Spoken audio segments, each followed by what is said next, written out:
Shalom, selamat pagi saudara-saudariku yang dikasihi Tuhan Yesus. Betapa bersyukurnya Tuhan menambahkan satu hari dalam hidup kita untuk menikmati kebaikan Tuhan sepanjang hari ini. Mari kita awali hari ini dengan merenungkan firman Tuhan sebagai sumber kekuatan kita sepanjang hari ini. Mari kita berdoa. Selamat pagi Bapa yang baik, kami bersyukur untuk penyertaan Tuhan sepanjang malam dan pagi hari ini kami bangun dengan tubuh yang sehat.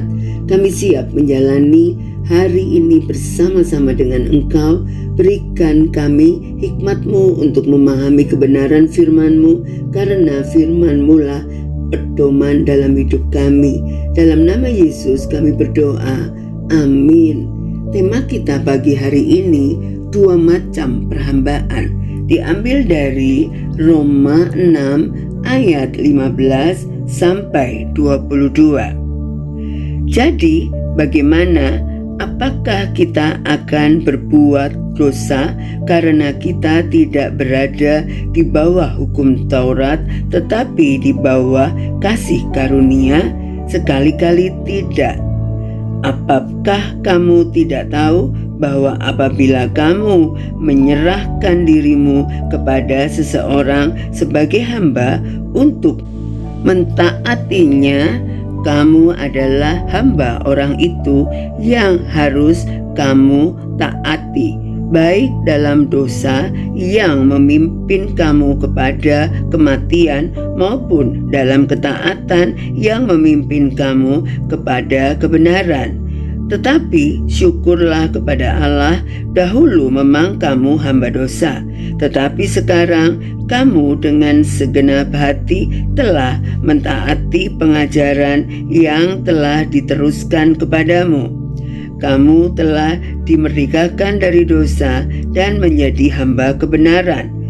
Aku mengatakan hal ini secara manusia karena kelemahan kamu, sebab sama seperti kamu telah menyerahkan anggota-anggota tubuhmu menjadi hamba kecemaran dan kedurhakaan yang membawa kamu kepada kedurhakaan.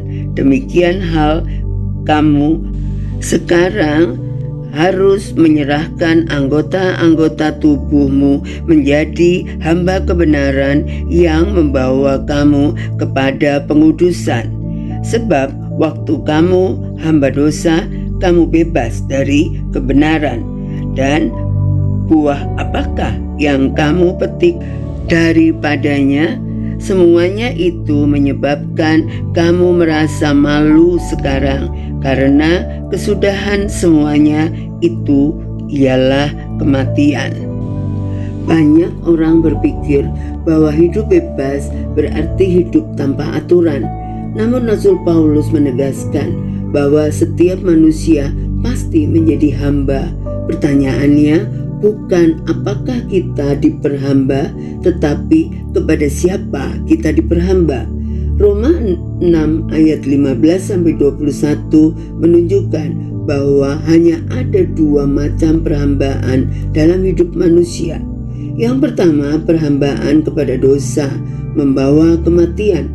Roma 6 ayat 15 dan 16 serta ayat 20 dan 21. Paulus berkata bahwa jika seorang menyerahkan dirinya kepada dosa, ia menjadi hamba dosa, dan upahnya adalah kehidupan yang dikuasai hawa nafsu, perasaan yang bersalah, dan kehampaan, akhirnya menuju kematian.